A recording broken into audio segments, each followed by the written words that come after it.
pessoal, sejam bem-vindos novamente. Eu espero que vocês estejam bem, que vocês estejam se cuidando aí durante esse período que a gente tá. No vídeo de hoje eu vou falar com vocês sobre o caso de Marshall Applewhite e o culto de Heaven's Gate. Marshall Applewhite foi um líder de um culto, um líder religioso no caso, que liderou 39 pessoas a um suicídio em massa em San Diego, na Califórnia. Ele acreditava que os aliens viriam para resgatar ele e os outros seguidores através de um UFO, que é uma espaçonave alienígena. E, enfim, nenhum dos seus conhecidos entendeu a real dele ter se juntado a esse culto, ter liderado esse culto, porque, ao que tudo aparentava, ele era uma pessoa muito normal, um homem muito normal, que tinha uma vida super rotineira como qualquer outra. Ele era um pai de família devoto, cristão devoto, servia a igreja, etc. E era casado e tinha 2 filhos. Sem falar que não era qualquer culto, era um culto super tecnológico, bem mais bizarro que os cultos dos anos 70.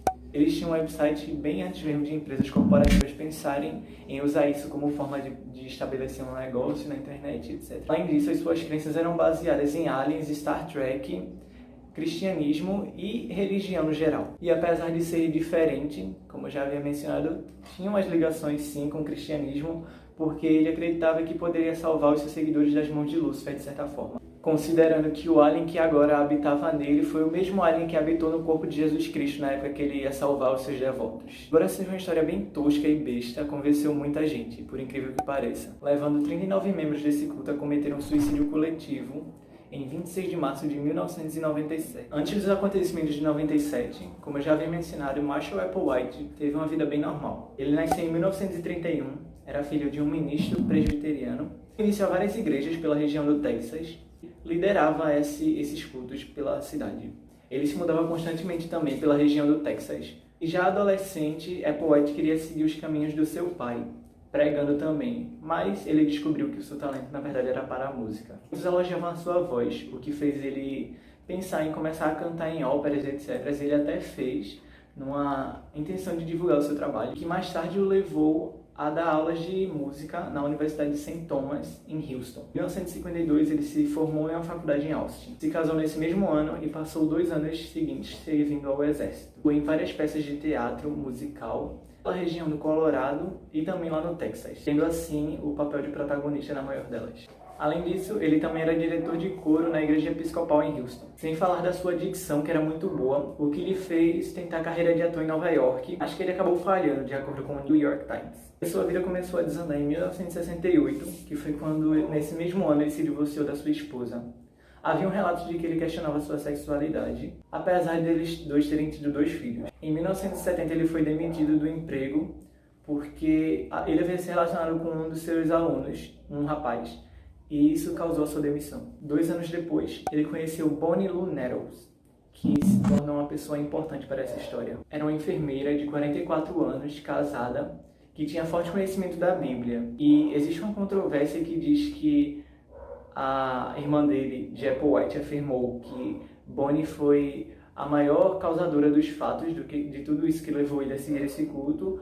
Porém, Applewhite negava, dizendo que, na verdade, ele conheceu Bonnie no hospital quando ia visitar um amigo. Nem sabia ao certo qual versão está correta.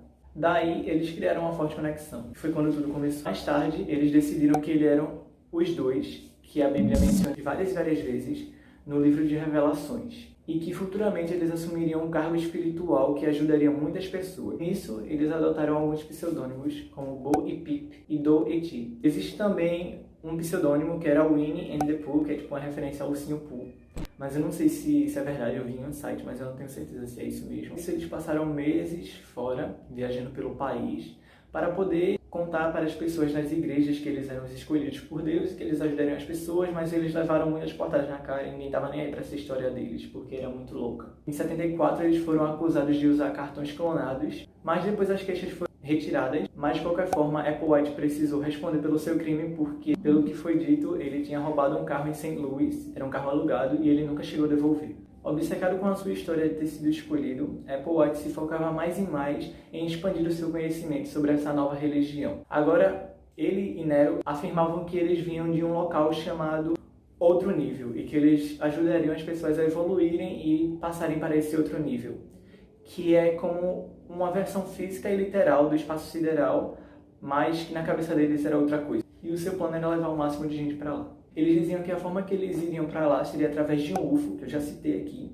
que é uma nave alienígena enorme. E a relação dos dois era bem platônica, mais como uma parceria mesmo, não tinha conexão sexual. Tanto que os dois eles eram castrados e também eles forçavam os membros a se castrarem, a se cantarem. Em 1985, eles foram para o Oregon na intenção de divulgar o culto de Heaven's Gate, distribuindo panfletos explicando que eles eram os dois escolhidos pelos aliens e que eles ajudariam as pessoas a serem arrebatadas e serem salvas do apocalipse e etc. E que o seu objetivo era levar as pessoas ao outro nível, que é onde eles seriam salvos aqui da Terra. Cerca de 200 pessoas atenderam a essa apresentação, mas poucas pessoas se interessaram realmente para poder seguir com esse plano que eles tinham em mente. Os fundadores convenceram os seus seguidores a seguirem eles pelo país, viajando por aí em extrema fome por volta de 2 décadas. Eles viajavam de forma anônima e eles não tinham um lugar fixo para ficar, uma casa que eles poderiam chamar de lá. De acordo com um dos membros, que possivelmente estava sendo coagido, dizia que o culto de Heaven's Gate tinha uma coisa mística e religiosa ao mesmo tempo, envolvendo uma coisa super moderna que tem como base aliens, etc. Tanto que os ensinamentos que eles diziam era que Maria, a mãe de Jesus Cristo, tinha sido abduzida por um desses UFOs e deu à luz a Jesus Cristo lá, gerando esse bebê alien. Eu havia citado, Neros e Applewhite, eles achavam que o seu resgate aconteceria bem antes do apocalipse acontecer. Até que Neros foi diagnosticada com câncer e veio a óbito. Embora super abalado e chocado com toda a situação, Applewhite queria manter o seu plano e dizia que Neros foi morta porque ela estava transcendendo com a ajuda dos aliens e que seu corpo era um vaso e que ela precisava, eles precisavam passar por isso para que eles fossem os próximos a chegarem ao próximo nível. E agora vamos para a parte mais importante, que é o suicídio em massa. Tudo começou em 26 de março de 1997, quando o cometa Hale-Bopp começava a passar pela Terra. Os membros do culto usaram todo o seu dinheiro que eles haviam investido em conexões. Conexões, eu digo, eles haviam investido seu dinheiro em empresas multimarcas que juntavam pessoas com familiares e amigos antigos e, de certa forma, eles conseguiam dinheiro com isso.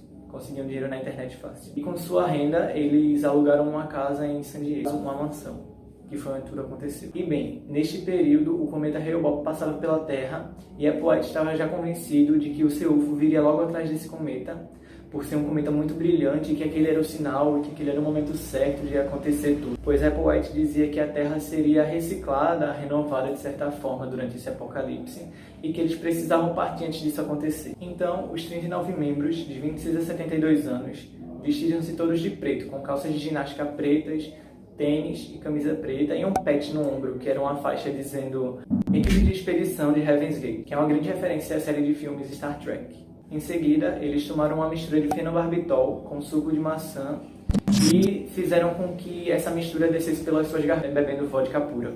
Eles deitaram-se em suas beliches, colocaram sacos plásticos na cabeça para que pudessem asfixiar, para não ter risco de sobreviver, e cobriram seus corpos com um cobertor roxo, um lençol roxo. Os suicídios aconteceram por volta de 3 dias seguidos e que Applewhite foi o 37º a morrer, sendo um dos últimos. Logo após esse suicídio em massa, Heaven's Gate ficou conhecido como um grande crime, um grande caso do século XX. E o site pelo qual eles convocavam as pessoas continua no ar até hoje, sendo mantido por 2 pessoas que ainda são um casal, e que mantém o site no ar na intenção de mostrar o que foi o culto de Heaven's Gate. Esse casal havia participado do culto por 12 anos e eu não sei qual é a identidade deles, eu nem pesquisei, para falar a verdade.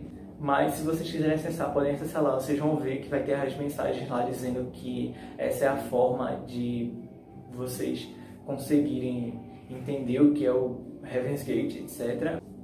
É isso, eu espero que vocês tenham curtido. Tentei resumir ao máximo essa história, porque o culto em si foi altamente doentio. E eu também, como sempre eu falo pra vocês, eu não posso colocar fotos aqui dos corpos. Mas se vocês pesquisarem, vocês podem encontrar aí na internet como é que ficaram os corpos lá, tudo. Mas eu não recomendo. Esse foi o vídeo, espero que vocês tenham gostado.